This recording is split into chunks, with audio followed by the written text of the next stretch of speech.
Hello everyone. Last lecture में बात कर रहे थे अपन स्टीफन बोल्ट्जमान लॉ के बारे में। वहां अपन ने देख लिया कि किसी भी ब्लैक बॉडी से या किसी जनरल बॉडी से एक सेकंड में एक एरिया से कितना आपका हीट बाहर आता है वो अपन ने पढ़ लिया। आज जो अपन पढ़ रहे हैं this is the second law that is known as Wien's displacement law about radiation. Okay, about radiation. अच्छा, पहले अपन देखते हैं कि इसका मतलब क्या है, इसका स्टेटमेंट क्या रहेगा। तो फर्स्ट ऑफ ऑल अपन थोड़ा समझते हैं इस चीज को। अपन जैसे मान लो यहाँ पर एक बॉडी है, ठीक है ना, और इस बॉडी को मैंने सर्टेन टेम्परेचर तक गर्म कर दिया मान लो, and let suppose temperature is T. अब यदि मैं इस बॉडी को यहाँ पे रख दूं सराउंडिंग के अंदर, तो इस वाली बॉडी से आपका हीट रेडिएट होगा, आपका हीट यहाँ से एमिट होगा, रेडिएट होगा। अच्छा, अब इनमें जो हीट आपका निकल रहा है बाहर, ये किसकी फॉर्म में बाहर आ रहा है? In form of wavelength, in form of wave और रेडिएशन। तो अपन यहाँ पर ये बोल सकते हैं कि जो वेवलेंथ होगी किसी की λ1 होगी मान लो, किसी की λ2 होगी, किसी की मान लो λ3 होगी। मतलब कि हर एनर्जी की, हर वेव की जो वेवलेंथ क्या है डिफरेंट डिफरेंट होगी। ठीक है, क्योंकि आपने पढ़ रखा है कि हीट वेव जो होती है, जो हीट रेडिएशन जो होती है, उनकी जो वेवलेंथ है वो कहाँ से कहाँ किस रेंज में लाई करती है। तो आपको लिखवा रखा है ऑलरेडी थ्योरी पार्ट में कि 1 माइक्रोमीटर से लेके 100 माइक्रोमीटर तक। तो मैं ये बोल सकता हूँ यहाँ पर कि इस वाली बॉडी से जो हीट बाहर निकल रहा है इन फॉर्म ऑफ रेडिएशन, उन रेडिएशन की या उन वेव्स की जो वेवलेंथ है वो यहाँ से मान लो कुछ भी ना हो सकती है इस रेंज के अंदर, इस रेंज के अंदर। अच्छा, अब जैसे मान लो कि आपने देखा होगा कि जैसे अपन आयरन मान लो, अब अपन आयरन को अपन गर्म करते हैं, लोहे को अपन गर्म करते हैं, तो अपन क्या देखते हैं कि गर्म करने के बाद में उसका जो कलर है वो कैसा दिखता है आपको? Red colour. अब इसका मतलब ये थोड़ी है कि वहां से ओनली जो वेवलेंथ आ रही है, जो वेव बाहर आ रही है वो रेड वाली बाहर आ रही है। तो सोचने की बात है ना कि जैसे अपन लोहे को गर्म करते हैं तो आप क्या देखते हो कि लोहा गर्म हो जाता है यहाँ पे, तो गर्म होते ही जो उसका कलर है वो कैसा आपको लगता है, कैसा आप देख पाते हो? रेड कलर का। अब रेड, अब इसका मतलब ये भी नहीं है कि ओनली वहां से रेड की जो वेवलेंथ है वही बाहर आ रही है, वहां पे हर प्रकार का वेवलेंथ बाहर आ रहा है, पूरे रेंज में आ रहा है। बट जिसकी एनर्जी मैक्सिमम बाहर निकल रही है वो कौन सी है? रेड वाली है।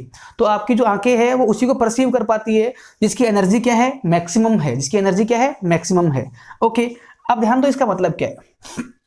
इसको समझने के लिए पहले आप ये देखिए एक बार के लिए कि जो वेवलेंथ का ऑर्डर होता है ना, विबग्योर, विबग्योर, ठीक है। जैसे ये एक शॉर्ट ट्रिक होता है याद करने का कि यदि आप इस साइड मूव करोगे तो आपका वेवलेंथ जो होगा, ठीक है ना, वो आपका जो वेवलेंथ होगा वो कम होगा, सॉरी बढ़ेगा। आपका वेवलेंथ क्या होगा? इसमें बढ़ेगा। ठीक है, अब देखो इसमें एक बार के लिए आप इसमें कि जैसे ये V क्या है? वॉयलेट है। ये I क्या है? इंडिगो है। ये ब्लू है, ग्रीन है, येलो है, ऑरेंज है और रेड है। This is the order of wavelength, order of wavelength. It means कि जो रेड कलर है, या आप ये बोल दो कि जो रेड की वेवलेंथ है वो क्या होती है? मैक्सिमम होती है, उससे कम ऑरेंज की होगी, उससे कम येलो की होगी। ठीक है ना। अच्छा, अब देखो इसमें आप कि इसका जो स्टेटमेंट है ये आपको याद रखना है, यहां पर ये यहाँ पे काम में आएगा। इसका जो स्टेटमेंट होता है ये आपको ये बोलेगा द वेवलेंथ, है ना, लिखो देखो इसको आप, the wavelength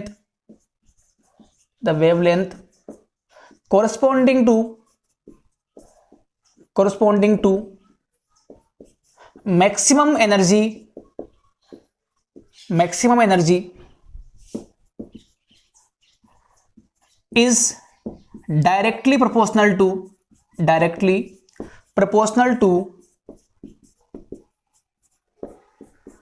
its absolute temperature, okay, absolute temperature. इसका मतलब ये हुआ कि किसी भी बॉडी से जो, अच्छा अभी आप यहां पर देख पा रहे हो कि वेवलेंथ जो है वो हर टाइप की बाहर आ रही है, λ1 भी आ रहा है, λ2 भी आ रहा है, बट कौन सा कलर आपको दिखेगा? ओनली इसका जिसकी एनर्जी क्या है? मैक्सिमम है। कि जैसे फॉर एग्जांपल आयरन वाले केस में, लोहे वाले केस में आपको जो कलर जो आपको रेड आपको परसीव हो रहा है वो क्यों हो रहा है? बिकॉज रेड कलर की जो वेवलेंथ यहां से निकल रही है वो क्या है? मैक्सिमम बाहर निकल रही है। बाकी और भी है बट डोमिनेशन किसका है? रेड का है यहाँ पर।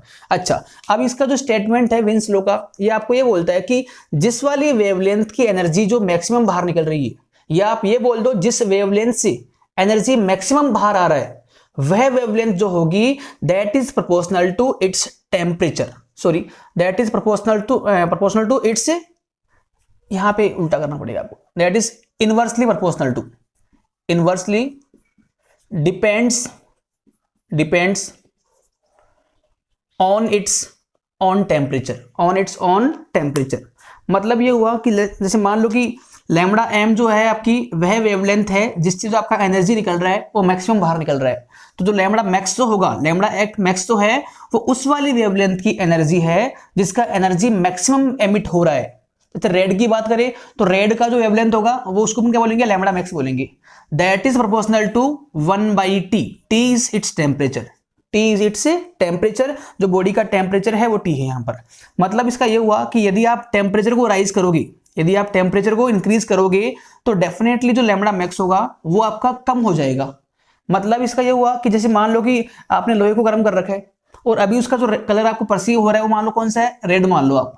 अब यदि उसको आप और गर्म करते हो बाहर से, यदि आप उस लोहे को और फर्दर गर्म करते हो तो अब की बार आपने इसका जो टेम्परेचर है इंक्रीज कर दिया।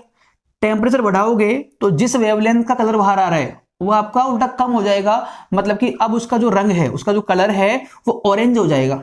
This is an experimental fact. ये एक ऑब्जर्वेशन है जो आपने कभी ऑब्जर्व किया तो अच्छी बात है, वरना इसको आप याद करो इस चीज को आप, कि जैसे अपन टेम्परेचर राइज करेंगे, लेट्स सपोज कि जो इसका कलर है अभी लोहे का वो रेड मान लो आप।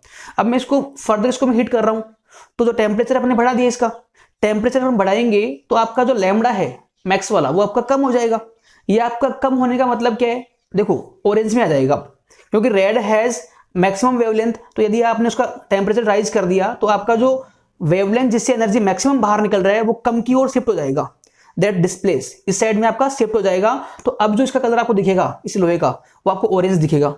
आपने इसको यदि फर्दर आपने इसको और हीट कर दिया, एक्स्ट्रा आपने हीट कर दिया तो अब आपको उसका जो कलर है वो येलो आपको इसका अपीयर होगा। मतलब कि इसका जो कलर है वो बेसिकली क्या हो रहा है कि आपका जो रेडिएशन जो निकल रही है बाहर, जो वेवलेंथ जो बाहर निकल रही है वो आपकी लेफ्ट की ओर शिफ्ट हो रही है, डिस्प्लेस हो रही है। इसीलिए इसका नाम क्या होता है, wins displacement low, wins displacement low. And in actual it is experimental fact, it is an experimental fact. Alright, चलो उसको आप देखिए एक बार के लिए ना। इसके बाद में यदि अपन इसको यहां से रिमूव करेंगे प्रोपोर्शनलिटी को तो lambda max will be equal to आपका ये आएगा B/T, B/T। यहां पर जो B है that is known as Wien's constant, Wien's constant. Okay, and the value of V, the value of B वो आप याद कर ले, ये आपका होता है 3 × 10⁻³ केल्विन। अच्छा, देखो सवाल यहां पर ये बन सकता है आपके लिए कि what is the SI unit of B। जो आपका विंस कांस्टेंट आ रहा है उसकी यूनिट क्या होगी, तो आप देखो इसमें इजी है। अच्छा, यहाँ पे आएगा मीटर इंटू केल्विन, सॉरी ना, मीटर इंटू केल्विन। देखो यूनिट चेक करना आपको आता होगा आई होप, और ये आपको आना चाहिए। तो बी कितना बनेगा आपका, lambda into T. It means कि जो यूनिट लैम्डा इंटू टी का होगा वही किसका होगा, बी का भी होगा। आपको बी का निकालना है यूनिट क्या होगा, तो आप देखो यहाँ पर लैम्डा इंटू टी बनेगा। लैम्डा किस में होता है, मीटर में होता है, और टी किस में होता है, केल्विन में। इट मीन्स की मीटर इंटू केल्विन। और बी का जो मैग्नीट्यूड जो होगा, बी का जो मैग्नीट्यूड होगा वो इतना होता है, ठीक है ना। इसको कई बार अपन ये भी बोल सकते हैं 3, ठीक है ना, यह ठीक है इसको। ओके, आगे आप इसमें और ध्यान दे, नोट कर ले इसको आप ना। तो इसका जो मीनिंग है विंस लॉ का, है ना, वो बेसिकली आपका एक ऑब्जर्वेशन है, एक एक्सपेरिमेंटल फैक्ट है जो लोगों ने ऑब्जर्व किया, साइंटिस्ट लोगों ने ऑब्जर्व किया और इसका नियम बना दिया कि जब अपन किसी बॉडी का टेम्परेचर इंक्रीज करते हैं तो जिस एनर्जी की वेवलेंथ या जिस वेवलेंथ की एनर्जी मैक्सिमम थी वो आपकी वेवलेंथ जो होगी कम की ओर, मतलब कि लेफ्ट की ओर शिफ्ट हो जाएगी। क्योंकि lambda and T are in inverse, तो टी इंक्रीज करेंगे तो लैम्डा मैक्स जो है ना वो आपका कम की ओर शिफ्ट हो जाएगा। अब की बार है ना ये वाला इसमें काम हो जाएगा। ओके, इसको नोट कर लिया आप। दिस इज क्वाइट कंफ्यूजिंग है ना, बट बहुत ध्यान से आप इसको पढ़े, आप मालूम पड़ जाएगा आपको ना। ओके, इसको नोट कर लिया आप। अब इसमें वो सवाल क्या बनेगा, सवाल यहाँ पे बनेगा, देखो आसान सा आएगा कि आपको ये पूछेगा कि लेट्स सपोज कि बॉडी का टेम्परेचर मान लो कुछ भी दे रखा है आपको, आपसे पूछेगा कि इस वाली बॉडी से इस टाइम पर इस टेम्परेचर के ऊपर कौन सी वेवलेंथ से एनर्जी जो है आपकी मैक्सिमम आपकी एमिट हो रही है ना। जैसे मैं पूछूं आपसे एक सवाल, देखो आप इसमें कि एक क्वेश्चन, इसको नोट कर लिया आप ना, नोट कर लिया होगा आपने। इसमें एक क्वेश्चन बन सकता है ओनली ना, तो न्यूमेरिकल पॉइंट ऑफ व्यू से इतना इंपॉर्टेंट नहीं रहेगा ये, बिकॉज यहाँ पर इतना कुछ लफड़ा है नहीं, है ना, आसान सा पार्ट ये। सवाल ये है कि एक किसी हॉट बॉडी का टेम्परेचर जो है ना, temperature of a hot body is 1227 degree Celsius, then find then find wavelength corresponding to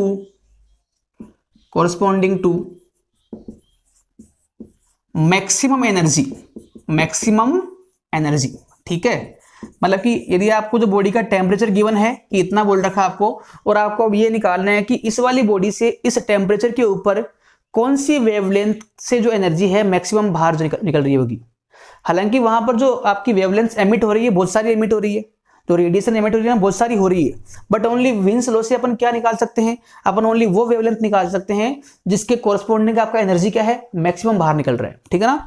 तो लेट सपोज कि एक ब्लैक बॉडी मान लो, आप डायग्राम बना लो उसका, जो टेम्परेचर है गिवन आपको 1227 degree Celsius. Okay, and you have to find the lambda max. अच्छा, अपन सारी वेवलेंथ जो है ना कि कौन कौन सी वेवलेंथ यहाँ से एमिट हो रही है वो नहीं निकाल पाएंगे। अपन विंस लॉ से ओनली वो वेवलेंथ निकाल सकते हैं जिसके कोरस्पोंडिंग एनर्जी मैक्सिमम बाहर निकल रहा है। ठीक है, जैसे लोहे वाले केस में जो रेड कलर दिख रहा है आपका, उस टाइम पे जो रेड की वेवलेंथ है उसकी एनर्जी क्या है, मैक्सिमम है, या रेड वेवलेंथ का एनर्जी क्या है, मैक्सिमम है। तो लैम्डा मैक्स तो होता है वो अपन ने पढ़ रखा है B/T होता है, B/T होता है। Now B is a constant, तो B का वैल्यू कितना होता है ये आपको याद करना पड़ेगा, 3 × 10⁻³ okay, and T is a temperature. But यहां पे गलती आप ये कर सकते हो कि इसका वैल्यू जो है ये सेल्सियस में गिवन है आपको, ये आपका सेल्सियस में गिवन है, और यदि आपको यहाँ पे इसको फॉर्मूले में पुट करना है तो आपको मैंने पहले भी कहा होगा कि whenever you are putting values in formula then all values should be in SI system, in SI system. तो डिग्री सेल्सियस जो है that is not SI unit of temperature, Kelvin होती है। अब सेल्सियस को केल्विन में कन्वर्ट करना अपन ने सीख रखा है पहले ही, है ना, स्टार्टिंग में आप याद करो। तो जो आपका टेम्परेचर जो है सेल्सियस में, इसको अपन लिखे केल्विन में, तो सेल्सियस को केल्विन में ऐड करने के लिए उसमें आप 273 आप उसमें ऐड कर दो आप, है ना। To convert Celsius into Kelvin you have to add up 273 and this will be equal to कितना आएगा 1400, सॉरी आई थिंक ये आएगा 1500 केल्विन। मतलब कि ये जो टेम्परेचर है वो सेल्सियस में तो इतना है, और उसी टेम्परेचर को अपन केल्विन में ये बोल सकते हैं। नाउ पुट वैल्यूज हियर, तो यहाँ पे आएगा 1500 केल्विन। ओके, अब चेक कर ली इसमें आप, तो लैम्डा मैक्स तो आपका आ जाएगा, वो आपका आएगा 3/15 × 10⁻⁵। ओके, ये 2 ऊपर आएगा ना रिवर्स होके। अच्छा, इसको और देख लो आप, ये आपका बन जाएगा 0.2 × 10⁻⁵, और इसको आप ये बोल सकते हो 2 × 10⁻⁶, और ये आपकी वेवलेंथ आ गई जिससे आपका एनर्जी मैक्सिमम रेडिएट हो रहा है। ओके, एंड ये आपका आएगा मीटर में, क्योंकि यदि आपने सारी वैल्यूज यदि आपने SI में रखी है तो आपका जो आंसर आपको मिलने वाला है वो भी किस में होगा, SI के अंदर ही होगा।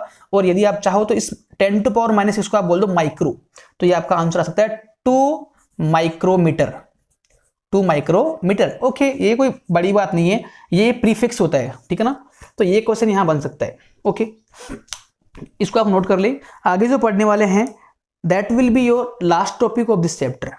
ये सेकंड लास्ट था, जो अपन अब पढ़ने वाले हैं वो लास्ट रहेगा और वो थ्योरेटिकल रहेगा, and that is also the part of this law, कि इसी लॉ को यदि आपने समझ लिया अच्छे से तो इसको अपन आगे और इसको अपन एक्सपेंड करेंगे, और एक और चीज अपन पढ़ने वाले हैं। ठीक है, इसको नोट करो आप, इसको नोट कर ले आप। ठीक है, ओके। अब देखिए जो लास्ट टॉपिक अपना आ गया इस चैप्टर का, that is black body radiation spectrum. Black body radiation spectrum मतलब कि कोई ग्राफ बनेगा यहाँ पे ना। जैसे अपन बात करें कि आपने अभी देखा, पहली बार तो इसका ग्राफ बनाते हैं अपन एक बार, है ना। तो ग्राफ बनेगा, बेसिकली ग्राफ जब भी बनता है 2 क्वांटिटी के बीच में बनता है, that will be between 2 quantities. तो अपन ये देख रहे हैं कि जो वाई एक्सिस है वहां पे आपने ले रखा है इंटेंसिटी को, यहाँ पर क्या है आपकी इंटेंसिटी है, और एक्स के ऊपर आपका है वेवलेंथ। मतलब इसका ये हुआ, जैसे मान लो फॉर एग्जांपल मेरे पास में एक ब्लैक बॉडी है यहाँ पर ना, फॉर एग्जांपल ये मान लो आप ब्लैक बॉडी है, और इस ब्लैक बॉडी को अपन ने हीट कर दिया, गर्म कर दिया। ठीक है, अच्छा ब्लैक बॉडी क्या होती है पढ़ रखा है अपन ने, कि ऐसी एक काल्पनिक बॉडी है ना, इमेजिनरी बॉडी, जिसमें अपन जितना हीट फॉल करेंगे वो सारा का सारा हीट आपका एब्जॉर्ब हो जाए, ना रिफ्लेक्ट हो ना ट्रांसमिट हो। उस केस में उस बॉडी का नाम क्या हो, ब्लैक बॉडी होता है।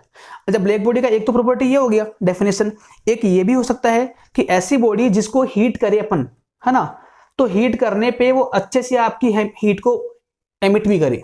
यदि मान लो उसको गर्म कर दिया और गर्म करके मान लो उसको यहाँ रख दिया, तो उस केस में ये अच्छे से आपकी हीट को एमिट भी करती है, ठीक है ना। अच्छा, अब देखो मैं ब्लैक बॉडी के लिए ग्राफ बना रहा हूँ कि जैसे मान लो कि अपन यहाँ बात करें कि इस वाली ब्लैक बॉडी से अभी इस टाइम पर बहुत सारी रेडिएशन बाहर निकल रही होगी, नो डाउट कि यहाँ पे λ1 भी बाहर आ रहा है, λ2 भी बाहर आ रहा है, ठीक है ना। अच्छा, अब देखो इसमें हीट बाहर निकल रहा है, वेव बाहर निकल रहा है, इट मीन्स कि आप ये बोल सकते हो कि यहां से एनर्जी बाहर निकल रहा है, यहां से एनर्जी बाहर निकल रहा है। अच्छा, यहाँ पे वर्ड आ रहा है इंटेंसिटी, इसका मतलब क्या होता है? इंटेंसिटी से आप फेमिलियर हो, आप याद करो स्टीफन बोल्ट्जमान लो, वहां अपन ने बात की थी कि इंटेंसिटी क्या होती है कि किसी भी बॉडी से या किसी भी बॉडी के वन एरिया से 1 सेकंड में जो हीट का अमाउंट बाहर निकलता है, उस अमाउंट का अलग से नाम क्या होता है? इंटेंसिटी। तो देखो अब देखना, यहां पर लैम्बडा है, ओके। अब देखना एक बार के लिए कि मैं क्या करना चाह रहा हूं यहाँ पे। अभी अपन यहाँ देख पा रहे हैं कि इस बॉडी की हर वेवलेंथ से, है ना, बहुत सारी यहाँ वेवलेंथ बाहर निकल रही है, बट ये कोई अपन श्योर नहीं है कि हर वेवलेंथ के कोरस्पॉन्डिंग आपका एनर्जी रहेगा वो जो इक्वल रहेगा। जैसे कि मैं बोलूँ कि λ1 से जो एनर्जी बाहर निकल रहा है या इस वाली वेवलेंथ के थ्रू जो एनर्जी बाहर निकल रहा है, मान लो कितना 2 जूल है, तो λ2 से भी 2 जूल बाहर निकले कोई जरूरी नहीं है, दैट में भी डिफरेंट। λ3 से भी आपका 2 जूल बाहर निकले कोई जरूरी नहीं है, मतलब कि वेवलेंथ सारी बाहर निकल रही है, λ1 λ2 बहुत सारी बाहर निकल रही है, एमिट हो रही है, बट हर वेवलेंथ के कोरस्पॉन्डिंग एनर्जी का जो अमाउंट है वो सेम रहे कोई जरूरी नहीं है। तो वही ये ग्राफ बता रहा है अपने को कि जो ग्राफ बनेगा आपका वो ऐसा बनता है graph, this will B graph, है ना। This is an experimental fact again, है ना। जैसे अपन देखिए एक बार के लिए कि कम वेवलेंथ के लिए, जैसे मान लो कि यहां से वेवलेंथ बढ़ रही है तो स्टार्टिंग में आपका जो इंटेंसिटी बढ़ रहा है, मतलब मैं ये बोल सकता हूं कि कम वेवलेंथ के कोरस्पॉन्डिंग जो आपका हीट बाहर निकल रहा है या जिनकी वेवलेंथ कम है उनके कोरस्पॉन्डिंग जो हीट का अमाउंट बाहर निकल रहा है वो भी कम होता है। अब स्टार्टिंग में यदि अपन वेवलेंथ को बढ़ाएंगे, है ना, जैसे मान लो कि इसकी वेवलेंथ कहां से कहां हो सकती है बाहर, 1 माइक्रोमीटर से लेके 100 माइक्रोमीटर, तो मैं आपको यहां ये बोल सकता हूं कि 1 माइक्रोमीटर से जो एनर्जी बाहर निकलेगा या इस वाली वेवलेंथ के कोरस्पॉन्डिंग जो एनर्जी बाहर निकलेगा वो उसका अमाउंट कम होता है। Intensity is measurement of energy, ठीक है ना। अच्छा, तो फिर अच्छा वेवलेंथ बढ़ेगी तो कुछ देर के लिए आपका जो एनर्जी बढ़ेगा, और एक पर्टिकुलर वेवलेंथ के लिए आप देखो कि एक पर्टिकुलर वेवलेंथ के कोरस्पॉन्डिंग जो एनर्जी आ रही है वो आपकी पीक पे आ रही है, मतलब कि यहां पर जो अमाउंट होगा, यहां पर जो नंबर लाई करेगा, उस वेवलेंथ से जो एनर्जी एमिट हो रही है वो क्या है, आपकी मैक्सिमम बाहर निकल रही है, बिकॉज ये पॉइंट ग्राफ का पीक पॉइंट है। तो मैं ये बोल सकता हूं कि यह आपकी वही वेवलेंथ है जो विंस ने डिफाइन की थी, अभी अपन ने बात की है। दोनों को अपन इंटरलिंक कर रहे हैं कि ये जो वेवलेंथ का अमाउंट है वो आपका वही वेवलेंथ है जिससे आपका एनर्जी मैक्सिमम बाहर जा रहा है। तो यदि किसी को ग्राफिकल या ग्राफ पढ़ना आता है, ग्राफ को समझना आता है, वो देख पा रहा है आराम से कि इस वाली अमाउंट के कोरस्पॉन्डिंग, इस वाली वेवलेंथ के कोरस्पॉन्डिंग जो आपका हीट का अमाउंट रेडिएट हो रहा है, that is at peak, top पर है ना। अच्छा, इसके बाद में यदि आपकी वेवलेंथ अपन और बढ़ाएंगे एक बार के लिए, तो इससे बड़ी वेवलेंथ से जो एनर्जी बाहर निकल रही है, इससे बड़ी वेवलेंथ है, जो ये वेवलेंथ बनेगी वो इससे बड़ी है, बट उसकी जो एनर्जी है, उसके जो कोरस्पॉन्डिंग एनर्जी है वो उसके कंपैरेटिवली क्या है, कम है। तो ओनली इस टेम्परेचर पे, किसी भी सर्टेन टेम्परेचर पर एक वेवलेंथ ऐसी मिलेगी आपको जिसके कोरस्पॉन्डिंग जो एनर्जी एमिट हो रहा है वो मैक्सिमम है, और वही वेवलेंथ आपको दिखती है, उसी वेवलेंथ को आपकी आंखें जो है वो परसीव कर पाती है ना। जैसे वो अभी अपन ने बात की लोहे के बारे में कि रेड दिख रहा है आपको, इट मींस कि उस टाइम पर जब आपको रेड दिख रहा है उस टाइम पे जो रेड कलर की वेवलेंथ है वो मैक्सिमम एमिट हो रही है, बाकी और भी हो रही है, ऑरेंज भी हो रही है, सब हो रही है, बट रेड कलर जो है उस टाइम पे डोमिनेट कर रहा है ना। तो वही कहानी यहां पर भी हो रखी है, ठीक है ना। तो उसी है ना एक्सपेरिमेंट को अपन यहाँ पे ग्राफ पे ड्रॉ किया है, ठीक है ना। तो ये ग्राफ होता है। अब जो भी आपने ग्राफ बनाया है ये किसी सर्टेन टेम्परेचर पर है, किसी सर्टेन टेम्परेचर के ऊपर बनाया है। अच्छा, अब जैसे ये लेट सपोज कि जो अपना टेम्परेचर अभी बॉडी का T1 मान लो, कि जब बॉडी का टेम्परेचर मान लो T1 था, तूने ग्राफ प्लॉट कर लिया, ऐसा ग्राफ आ गया। अब मैं एक काम कर रहा हूं कि मैंने बॉडी का टेम्परेचर फर्दर हीट बढ़ा दिया कि T2 कर दिया, मान लो कितना कर दिया आपने, T2 कर दिया, and T2 is higher than T1, कि जो पहले अपन ने देखा तो ये ग्राफ अपना कहां पे आ गया, T1 पे आ गया। अब मैंने बॉडी का जो टेम्परेचर है वो इंक्रीज कर दिया, T2 कर दिया। तो अब मैं दोबारा ट्राई कर रहा हूं ग्राफ प्लॉट करने का कि अब जो ग्राफ का शेप रहेगा उसमें कहां कहां चेंजेस आएंगे, ठीक है ना। तो देखो इसमें कि यदि आपने T2 कर दिया है, अच्छा अब इसमें आप एक काम करो, जो विंस लॉ है वो देखो आप कि लैम्डा मैक्स जो होता है कि जिसकी एनर्जी मैक्सिमम आ रही है उसकी वेवलेंथ वो होती है B/T के बराबर। अब यदि आपने बॉडी का टेम्परेचर इंक्रीज किया है, बढ़ा दिया आपने, T2 is higher than T1, तो डेफिनेटली लैम्डा मैक्स क्या होगा आपका, कम हो जाएगा।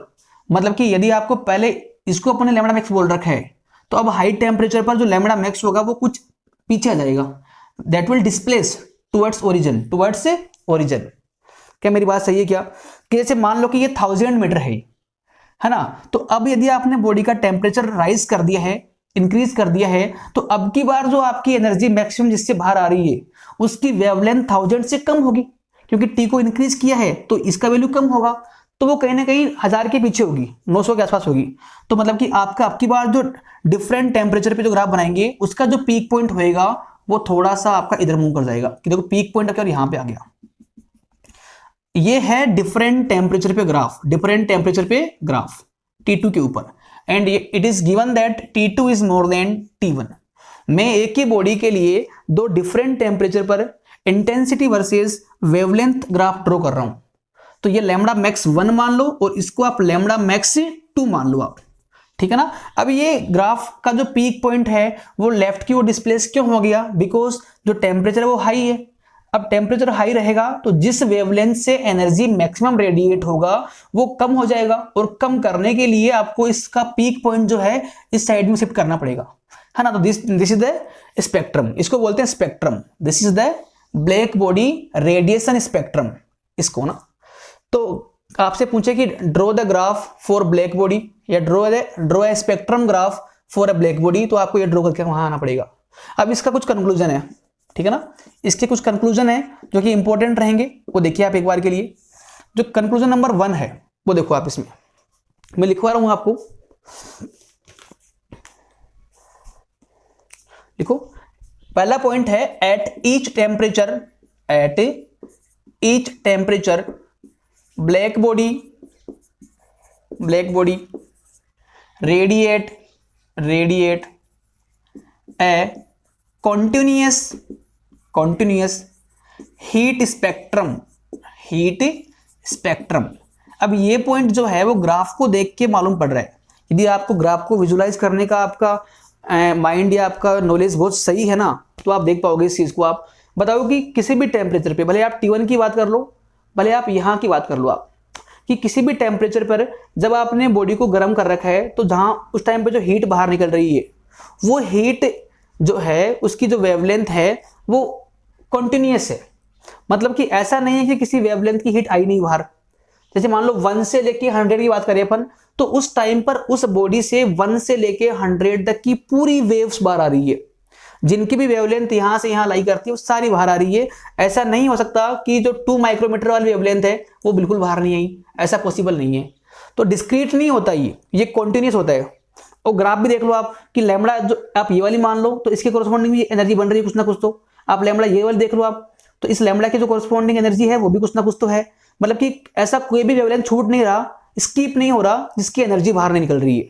तो इसीलिए आपको लिखवाया है कि at each temperature black body, मतलब कोई भी बॉडी मान लो आप, रेडिएट ए कॉन्टिन्यूअस हीट स्पेक्ट्रम। ऑलराइट, देख लो आप कि ऐसा कोई वेवलेंथ या ऐसा कोई वेव आपका स्किप नहीं हो रहा इस टाइम पर कि जिससे एनर्जी कुछ भी बाहर नहीं आ रहा है, हर से बाहर आ रहा है। हाँ, वो नो डाउट कि किसी से ज्यादा बाहर आ रहा है, किसी से कम बाहर आ रहा है ना, इसी से ज्यादा बाहर आ रहा है, इनसे और बाकी में कम एनर्जी बाहर निकल रही है, एमिट हो रही है, बट सबसे निकल रहा है एनर्जी, है ना। ओके, द सेकंड पॉइंट लिखो देगा आप, है ना। देखो द वेवलेंथ, ये तो वो विंस लॉ ही लिखा रहा हूं मैं आपको। The wavelength associated with maximum energy wave decreases when we increase temperature। ये तो बेसिकली विंस लॉ ये तो अपना कि जिस वाली वेवलेंथ से एनर्जी मैक्सिमम बाहर निकल रहा है वो कम की ओर शिफ्ट हो गई। देख लो आप कि अब की बार देखो टेम्परेचर राइज कर दिया आपने T2 डिफरेंट टेम्परेचर के लिए, जो कि एक हाई टेम्परेचर है T1 की कंपेयर में, तो उस टाइम पे जो आपका एनर्जी मैक्सिमम बाहर आ रहा है उसकी वेवलेंथ क्या होगी, कम हो गई। पहले इतना वैल्यू था, अब इतना वैल्यू हो गया ना। तो सेकंड पॉइंट तो बेसिकली विंस लॉ ही बोल रहा है आपको ना, वही चीज बता रहा है आपको। थर्ड पॉइंट देखिए आप इसका,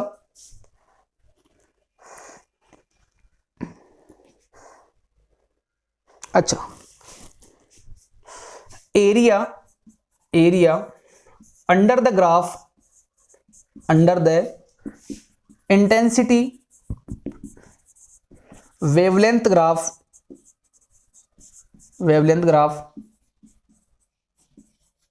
रिप्रेजेंट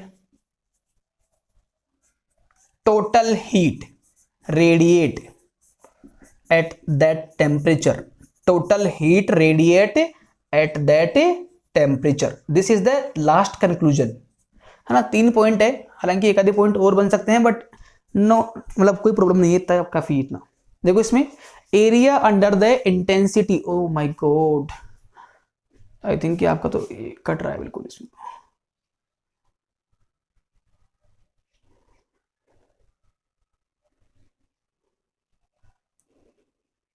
ठीक है, हाँ, अब देख लो आप एक बार ना, दिख रहा होगा आपको पता ना कि मैंने 3 पॉइंट लिखे हैं यहाँ पर, वो आपको दिख पा रहे होंगे, पहले विजिबल नहीं थे, अब दिख रहे हैं आपको ना। कि यदि अपन एक काम करें कि आपको ये जानना हो कि T1 टेम्परेचर पर इस बॉडी से पूरा हीट कितना बाहर आ रहा है, कि फर्स्ट ऑफ ऑल जो इंटेंसिटी है that is not total heat, that is not total heat, वो होती है हीट पर सेकेंड पर एरिया। बट यदि आपको ये जानना हो कि इसी टेम्परेचर पर T1 पर पूरा कितना हीट बाहर आ रहा है, तो उस केस में आप जो इस ग्राफ के नीचे का जो एरिया है अंडर द कर्व, जो ये एरिया है, उस एरिया को आप फाउंड कर लो, आप निकाल लो आप। जैसे लेट सपोज कि जो पूरा एरिया आ गया, जो ये वाला एरिया आएगा, उसको मान लो अपन बोलते हैं 1000 बोलते हैं, 1000। तो इसका सिग्निफिकेंस क्या है, इसका मतलब ये हुआ कि T1 टेम्परेचर पर जो बॉडी से पूरा हीट बाहर आ रहा है, सारी वेवलेंथ को मिला के, सबको इंक्लूड करते हुए, वो कितना होगा आपका 1000 जूल होगा। तो वॉटेवर जो आपका एरिया आएगा इसके अंदर under the graph, under the curve, that will represent the total amount of heat, है ना, रेडिएटेड फ्रॉम बॉडी। ओके, तो these are some basic point और you can say conclusion of the spectrum, ठीक है ना। तो एक ग्राफ आप याद रखिए, ग्राफ किन के बीच में है, इंटेंसिटी वर्सेस वेवलेंथ में ग्राफ बनाया हुआ अपना, ठीक है ना। आपको ग्राफ याद करना है, और उसके बाद में जो इसको समझ के, इसको समझने के बाद में जो कुछ, है ना, रिजल्ट्स आ रहे हैं, वो अपन ने यहाँ पे नोट कर लिए। ओके, इसको आप नोट कर लिए एक बार के लिए जल्दी से, ठीक है। ओके, अब देखो इस विंस लॉ का जो अपन ने अभी आप आज अपन ने पढ़ा है, उसका एक और इंपॉर्टेंस होता है। जैसे सन है ना, सन, उस सन के कलर को देख के, सन के रंग को देख के, कलर को देख के अपन ये, है ना, एस्टिमेट कर सकते हैं कि उसका टेम्परेचर कितना है, उसका टेम्परेचर कितना है। देखो कैसे, जैसे मान लो इसका कुछ भी कलर आ रहा है इस टाइम पर, है ना, मान लो रेड आ रहा है, तो कलर आपने नोटिस कर लिया। अब कलर नोटिस करने के बाद में आपको ये निकालना है कि इसका टेम्परेचर कितना है, आपको एस्टिमेट करना है। तो सन का टेम्परेचर निकालने के लिए ऐसा तो है नहीं कि अपन थर्मोमीटर काम में लेंगे, थर्मोमीटर यहाँ पे काम में आएगा नहीं, तो है ना, उसको अपन निकालेंगे फिजिक्स से अपन निकाल देते उसको ना। जैसे मान लो कि रेड बाहर आ रहा है, या जो इसका कलर जो आप परसीव कर पा रहे हो, मान लो कैसा रेड है सन का, और अब आपको निकालना है कि what is the temperature right now. तो रेड कलर बाहर आ रहा है, इसका मतलब क्या है कि इसकी जो वेवलेंथ है, या जो रेड से एनर्जी बाहर निकल रही है, वो क्या मैक्सिमम है। तो लैम्डा एम जो है आपका क्या हो जाएगा, रेड की वेवलेंथ के बराबर, रेड की वेवलेंथ के बराबर। अब लैम्डा एम क्या होता है, बी बाई टी होता है, बी बाई टी होता है। अब टी इक्वल टू क्या जाएगा, बी बाई लैम्डा एम, ठीक है। और बी तो कांस्टेंट है नो डाउट, और जो लैम्डा मैक्स है वो जो वेवलेंथ है किसकी, रेड कलर की, किसकी, रेड की। अब रेड की वेवलेंथ आपको आनी चाहिए, फिक्स होती है ना, आप भले इसको सर्च मार लेना गूगल के ऊपर है, उसको आप यहाँ पुट करना, बी को आप यहाँ पुट करना, और इसको आप सॉल्व कर लेना, आप इसको आप सॉल्व कर लेना, तो that will be temperature of sun, है ना। बट ये एग्जैक्टली नहीं, आपका इसका आंसर नहीं आएगा, ये आपका एस्टिमेट, आपका आंसर आ जाएगा, ठीक है ना। तो भले कोई सी भी बॉडी हो, वो उसका जो टेम्परेचर है वो कितना है, वो आप उसका जो कलर देख के आप एस्टिमेट कर सकते हो, कलर देख के, क्योंकि जो भी कलर आपको दिख रहा है उसका मीनिंग क्या है कि उसी कलर की वेवलेंथ जो है उससे एनर्जी क्या हो रही है, बाहर मैक्सिमम निकल रही है। तो लैम्डा एम मालूम पड़ जाएगा आपको, बी आपको पता होता है पहले से, तो यहां से अपन टी निकाल पाएंगे आराम से, ठीक है ना। ओके, तो ये इसका एक इंपॉर्टेंस हो गया, एप्लीकेशन हो गया विंस लॉ का। अब देखो कुछ क्वेश्चंस है वो अपन ट्राई करते हैं। कोशिश करना, ये क्वेश्चन जो अपन बता रहा हूँ मैं आपको, ये IIT में आया क्वेश्चन है कि आपको ये बोला हुआ है कि एक ही बॉडी के लिए, है ना, एक ही बॉडी मान लो या 3 बॉडीज मान लो आप, उन तीनों बॉडीज के लिए, है ना, यहाँ पर है इंटेंसिटी I और यहाँ पर है उसके कोरस्पॉन्डिंग वेवलेंथ लैम्डा। तो 3 बॉडीज के लिए ग्राफ बनाए अपन ने ऐसे ना, ये लो भाई, और मैं आपको ये बोल दूं कि ये जो ग्राफ है वो है एट T1 टेम्परेचर, या इसको आप मान लो T1 पे मान लो आप इस ग्राफ को, और जो कर्व 2 है वो है एट T2 टेम्परेचर, और जो ये वाला कर्व है वो है एट T3 टेम्परेचर। ठीक है, अब ध्यान दें इसमें आप कि एक ही बॉडी के डिफरेंट 3 टेम्परेचर के ऊपर, 3 डिफरेंट टेम्परेचर पे अपन ने 3 ग्राफ प्लॉट किए इंटेंसिटी वर्सेस वेवलेंथ की। अब इन ग्राफ को ऑब्जर्व करके, है ना, विजुलाइज करके, you have to estimate the correct order of temperature, कि कौन सा जो टेम्परेचर है वो हाई होगा, कौन सा जो टेम्परेचर है वो लो होगा, इन ग्राफ को देख के, है ना। बताओ मुझे आप कि ये जो एक ही बॉडी के लिए, बॉडी एक ही है, जैसे मान लो कोई भी लोहे की बॉडी मान लो आप, इसके 3 डिफरेंट टेम्परेचर पर अपन ने 3 ग्राफ प्लॉट कर लिए, देखा आपको क्वेश्चन में। Now you have to choose correct one, कि कौन सा जो ऑर्डर है टेम्परेचर का वो सही रहेगा, कि कौन बड़ा है इनमें से, T1 बड़ा है या T2 बड़ा, जो भी है ना। देखो आप इसमें, अब देखो इसमें आप एक बार इस वीडियो को पॉज करके खुद अपने आप से इसको ट्राई करें, जिससे आपको मालूम पड़ेगा कि आप गलती कहाँ कर रहे हो, है ना, आपकी जो मिस्टेक्स है वो कहाँ हो रही है, आपको मालूम पड़ेगा, है ना। अपना माइंड यूज करो आप, यहाँ पे आप हाथ पैर मारो, आपको मालूम पड़ेगा इसमें। जैसे मान लो कि अपन देखें कि T1 टेम्परेचर पर आप ये बोल सकते हो कि इस वाले की जो वेवलेंथ है, या इस वाली वेवलेंथ से एनर्जी क्या आ रही है, मैक्सिमम बाहर आ रही है। तो ये अपना होगा T1 टेम्परेचर पर वह वेवलेंथ जिससे एनर्जी आपकी मैक्सिमम बाहर आ रही है, ग्राफ को देख के मालूम पड़ रहा है। और T2 पर अपन बात करें तो T2 के ऊपर अपन ये बोल सकते हैं कि इस वाली वेवलेंथ से, मतलब कि इतनी वेवलेंथ से, इस वाली वेवलेंथ के कोरस्पॉन्डिंग जो आपका हीट है वो आपका मैक्सिमम बाहर आ रहा है। अरे यार, ये इसको आप थोड़ा सही करो आप, ये T3 के लिए है और T2 के लिए ये मान लो आप, ठीक है। तो यहाँ पे T3 आएगा, और इस वाले टेम्परेचर पर बेसिकली इस वाली वेवलेंथ की जो एनर्जी है वो मैक्सिमम बाहर निकल रही है, लैम्डा मैक्स 2, ठीक है ना। तो डिफरेंट टेम्परेचर पे ना, अब बताओ कि आप देख के बताओ कि कौन सा जो लैम्डा मैक्स है, या कौन से टेम्परेचर पर जो लैम्डा है वो मैक्सिमम है। तो देखो लैम्डा मैक्स 2 इतना वैल्यू का है, और लैम्डा मैक्स 3 इतना वैल्यू का है, और लैम्डा मैक्स 1 इतना वैल्यू का है। तो इनका जो ऑर्डर है लैम्डा का, वो तो अपन देख पा रहे हैं आराम से कि लैम्डा जो मैक्स 2 है, मतलब कि लैम्डा कोरस्पॉन्डिंग टू टेम्परेचर 2 वो सबसे ज्यादा बड़ा है। उसके बाद में लैम्डा मैक्स 1 आएगा, सॉरी 1 क्यों आएगा, 3rd आएगा, और उसके बाद में लैम्डा मैक्स 1 आएगा। मतलब कि टेम्परेचर की कहानी क्या है अपने को आइडिया नहीं है, बट अपन ये श्योर है कि ये वाली जो लैम्डा होगी वो सबसे ज्यादा होगी इसकी कंपेयर में, और ये वाली इससे बड़ी होगी, ठीक है ना। अच्छा, अब लैम्डा मैक्स क्या होता है, B/T2, और यहां क्या आएगा B/T3, और यहां पे क्या आएगा B/T1। क्या मेरी बात सही है क्या? अकॉर्डिंग टू विन्स लॉ, कि यदि आपने पहले ये जस्टिफाई कर लिया, है ना, एस्टिमेट कर लिया ऑलरेडी कि लैम्डा मैक्स किसके लिए होगी, है ना, लैम्डा मैक्स का वैल्यू किस में बड़ा होगा किस में कम होगा, वो तो ग्राफ की स्केल देख के मालूम पड़ रहा है ना, स्केलिंग से मालूम पड़ रहा है। अब लैम्डा क्या होता है B/T, तो लैम्डा मैक्स 2 मतलब कि इस वाले टेम्परेचर पे जो लैम्डा मैक्स होगा वो क्या होगा B/ उस टाइम का टेम्परेचर। इस वाले का जो लैम्डा आएगा कि इस वाले टाइम पर, इस टेम्परेचर पर जो आपकी एनर्जी मैक्सिमम बाहर निकल रही है वो वेवलेंथ लैम्डा मैक्स 3 है, और वो कितनी होगी 1 B/T3 होगी। ऐसे ये भी कर दो आप, तो बेसिकली इसे कटेगा, तो 1/T2 is more then 1/T3 is more then 1/T1। अब यदि पूरे, है ना, एक्सप्रेशन को अपन उल्टा कर दे, रिवर्स कर दे, तो आपका जो ये ऑर्डर जो है वो उल्टा हो जाएगा। तो T2 is less than T3 is less than T1।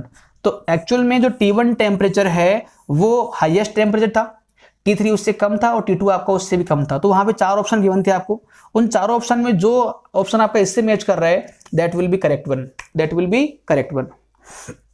Okay, तो पहले तो अपन ने ये जस्टिफाई किया इसमें, है ना, कि कौन सी वेवलेंथ से आपका एनर्जी जो है वो मैक्सिमम बाहर जा रहा है। तो लैम्डा T1 टेम्परेचर पर ये वाली वेवलेंथ आएगी, T3 पे ये वाली आएगी, और T2 पर ये वाली आएगी। कि पीक पॉइंट के कोरस्पॉन्डिंग जो वेवलेंथ है उसका नाम क्या होता है, लैम्डा मैक्स। अब इनका ऑर्डर देखना आपको इन चीजों का, इन तीनों वेवलेंथ्स का। तो ग्राफ का जो स्केल है वो देख के मालूम पड़ रहा है कि ये जो वेवलेंथ है इसकी वैल्यू इतनी होगी, इसकी और कम होगी, इसकी और भी कम होगी। तो we can write that lambda max 2 is more than lambda max 3 and that is more than lambda max 1। Now lambda max तक अपन पहुंच गए। आपको पहुंचना कहां पर है, आपका मेन टारगेट क्या है, आपको टी निकालना है। तो लैम्डा मैक्स होगा b/t2, ये होगा b/t3, ये b/t1। b से b कैंसिल हो जाएगा और इसके ऑर्डर को उल्टा करेंगे तो इसका आंसर ये आ जाएगा। तो ये आपका जो है that will be correct answer. तो आज जो आपका chapter thermal property of matter है, thermal property of matter, that is over, complete हो गया है।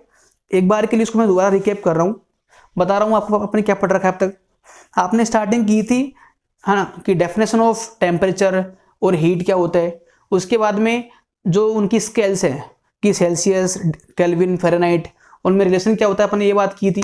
उसके बाद में अपन ने कुछ क्वेश्चंस वहाँ पर किए थे। फिर अपन ने बात की अबाउट कैलोरीमेट्री, वहाँ अपन ने पढ़ा लेटेंट हीट क्या होता है and what is the specific heat. उसके बाद में अपन ने बात की थी अपरेंट एक्सपेंशन, ठीक है ना। अच्छा, इससे पहले अपन ये बात कर चुके ऑलरेडी कि linear, what is the linear expansion, what is the areal expansion, what is the volumetric expansion. उसके बाद में अपरेंट एक्सपेंशन क्या होता है अपन ने पढ़ लिया। और उसके बाद में अपन चल रहे थे इस साइड में कि the way of heat transferring, वो 3 पार्ट के हुए थे अपने। पहला पार्ट था कंडक्शन, वहाँ पे बेसिकली किन में हीट फ्लो होती है, तो कंडक्शन के थ्रू जो हीट फ्लो होती है वो होती है सॉलिड्स के अंदर। इन केस ऑफ सॉलिड्स जो कन्वेक्शन है वो कहाँ काम में आता है, लिक्विड में काम में आता है। और जो रेडिएशन है वो कहाँ काम में आएगा, गैसेस में काम में आएगा। ये बोल दो अपना। अब रेडिएशन जो टॉपिक है that is quite lengthy. Radiation में अपन ने पहले बात की कि रिफ्लेक्टिव पावर क्या होती है, एब्जॉर्प्टिव पावर क्या होती है, उसके बाद में एमिसिव पावर क्या होती है, एमिसिविटी क्या होती है। उसके नेक्स्ट अपन ने बात की न्यूटन्स लॉ ऑफ कूलिंग। उसके बाद में अपन ने बात की Wien's law of displacement, Stefan Boltzmann law. तो सारी बातें अपन ने पढ़ रखी है। तो एक बार आप काम करना कि सारे वीडियोस देखना आप। यदि आपको फिर भी आपको डाउट आए कहीं पर तो please mention in comment section, I will try to respond you. Okay, bye.